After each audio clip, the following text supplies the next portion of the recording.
വളരെ നന്നായിരുന്നു. വ്യത്യസ്തമായ മൂവി കണ്ടിരിക്കാം. ആ കോമഡിയൊക്കെ നല്ല വർക്കൗട്ടായി നന്നായിരുന്നു. നല്ല പടം. വളരെയധികം നല്ല പടമാണ്. എല്ലാവരും കാണേണ്ട ഒരു ഫാമിലിയായിട്ട് കാണാൻ പറ്റിയ ഏറ്റവും നല്ല പടം. ഒരു ലാസ്റ്റ് 10 years ഞാൻ ഇങ്ങനെ ആദ്യമായിട്ടാണ് കാണുന്നത്. ഒരു നല്ലൊരു പടം. വളരെ നന്നായിട്ടുണ്ട്.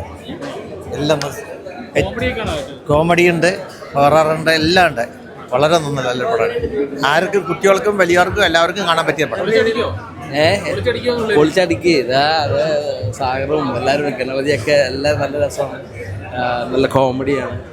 എല്ലാവർക്കും കണ്ട് ആസ്വദിക്കാൻ പറ്റും. നല്ല പടം. ഞങ്ങൾ ഇതുവരെയുള്ള റെസ്പോൺസ് അടിപൊളിയായിട്ട് വരുന്നുണ്ട്. ഹ്യൂമർ ആയാലും നല്ലപോലെ വർക്കൗട്ടായി എന്ന് പറയുന്നുണ്ട്. ഞങ്ങൾ ലുലുന്നാണ് കണ്ടത്. ലുലു നേരെ ഇങ്ങോട്ട് വന്നു. അവിടെ നല്ല രീതിയിൽ റെസ്പോൺസ് ഉണ്ടായിരുന്നു. ഇവിടെയും നല്ല രീതിയിൽ ചിരിക്കുന്നുണ്ട് എന്നാണ് കേട്ടത്. ബാക്കി എല്ലാവരും തിയേറ്ററിൽ നിന്ന് കാണുക. എല്ലാവരും അതുപോലെ എൻ്റർടൈൻ ചെയ്യുന്ന ഒരു ഉറപ്പുണ്ട്.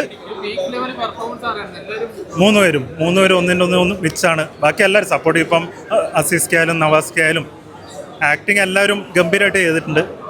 യെസ്, ബാക്കി എല്ലാവരും തിയേറ്ററിൽ നിന്ന് കാണുക. അടിപൊളി നല്ല എന്റർടൈൻ മൂവി, നല്ല ഫൺ മൂവി. എല്ലാവരും ഒന്നിനൊന്നും നയിച്ച പിന്നെ എല്ലാവരും നന്നായിട്ടുണ്ട്. കോമഡി ഉണ്ട്, എല്ലാം നല്ല മൂവിയായിരുന്നു. എല്ലാവരും നല്ല അടിപൊളി കോമഡിയാണ്. ഒരു വെറൈറ്റി മസ്റ്റ് വാച്ച്.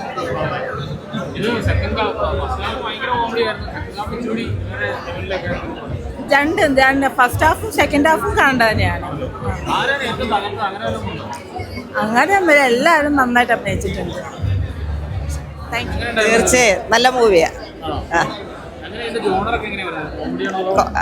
കോമഡി എല്ലാം എല്ലാ ഇതിലുമായിട്ട് നല്ലതാ. ഹ്യൂമറും എല്ലാ അതെ എല്ലാവർക്കും പറ്റുന്ന ടൈപ്പ് പടമാണ്. അടിപൊളി. അതെ, നല്ല സിനിമ, എല്ലാവർക്കും കാണാൻ പറ്റും.